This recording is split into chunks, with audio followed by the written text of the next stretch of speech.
Hello, I'm Simon Brown, Director of Category Management at Future Purchasing. Joining me today is Ken Friis, CPO and Vice President of the Danish pharmaceuticals company Lundbeck. Delighted to be here, Simon. Thank you for that. Ken, you joined Lundbeck in the summer of 2009, just as the company launched its corporate strategy programme Decisions Now. How did that affect procurement? In many ways, Decisions Now was a clear new strategy for the company as such.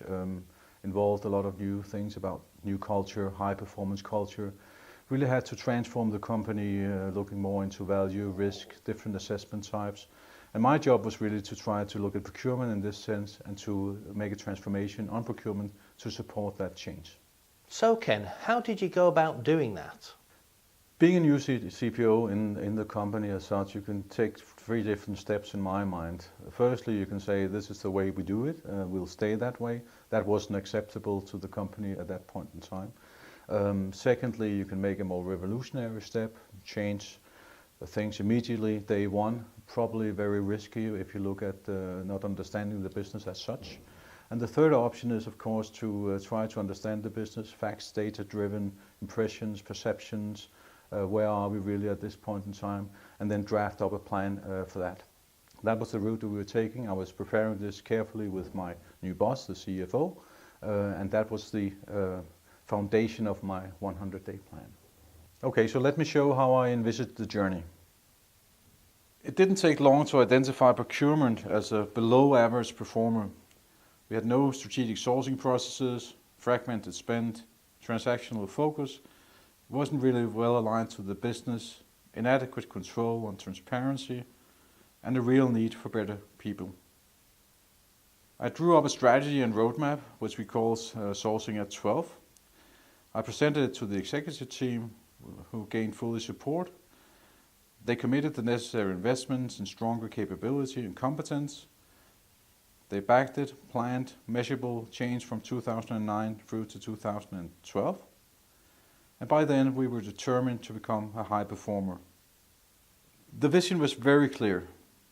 Procurement performance in 2009 was unacceptable.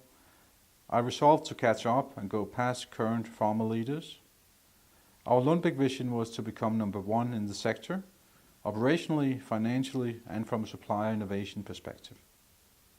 That's a high aspiration, Ken. What did it mean in financial terms?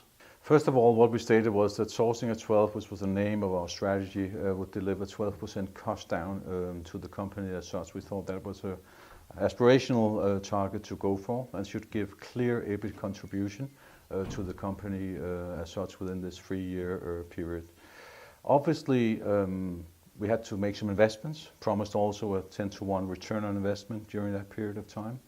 And one of the key challenges for purchasing is really that delivering this in a way that people understand and that we can actually measure that we deliver these great results to the company requires that we can track spend, that we can track savings in a way that everybody understands it.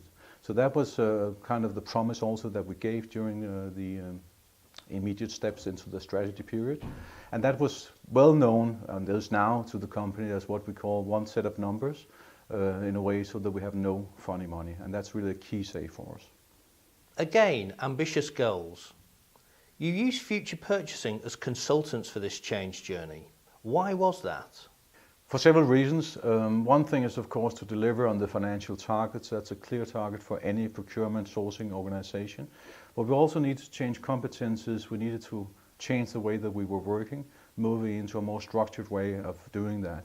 For me, Future Purchasing was a clear partner in that, to be able to guide us in the way that we work with our categories, in the way that we attack the waves of the different spend areas as such. So for me, there was no doubt Future Purchasing was a partner for us to go ahead on that.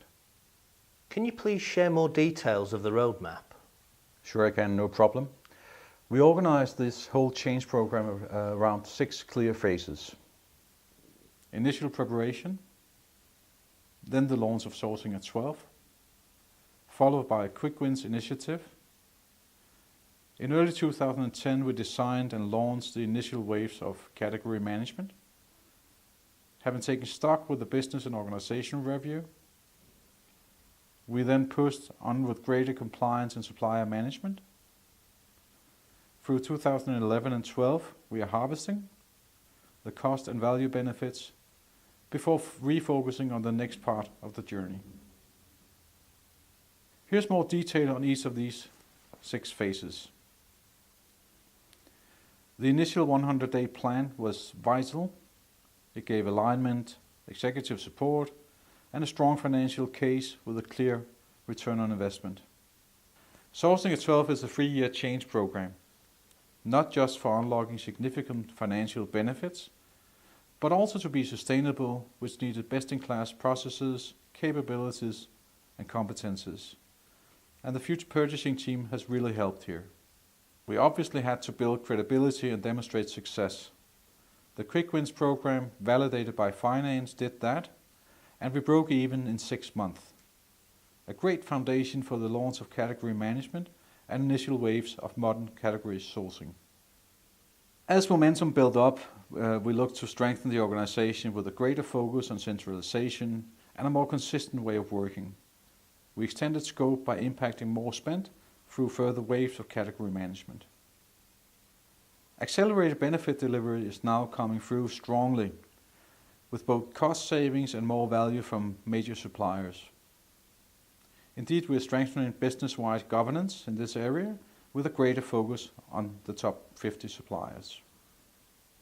As we go through 2012, I'm quite confident that we'll exceed expectations in procurement and operational excellence, but also with a stronger focus on globalization. We will achieve one way of working on a business-wide basis. So Ken, what have been the key enablers of success? I think as part of the strategy there were really 3 key enablers. One thing, as I already mentioned, the competence part, getting the right people to the desk so that we had the right people to work with. That's really a key here. We're getting stakeholder acknowledgement of what we're doing. That's one thing. The second enabler is really the whole thing about processes. For us, category management was a key enabler, and that I'll come back to that. And then thirdly, also on the IS, IT side, we have done a lot on that to enable this to be able to provide some pretty easy ways of working for the organization as such, our users out there. On category management, what was really a key for us was setting up a structured way of working, doing it project-wise, having clear decision gates of when we wanted to enter into the next phase of projects, so that we all the time ensured through clear and top-level sponsorship that we delivered according to our plan. Many thanks for that, Ken, and good luck with the rest of your change journey. Thanks very much, Simon. It's been a pleasure being here today. Appreciate the time here, and again, thank you for all your support to our journey.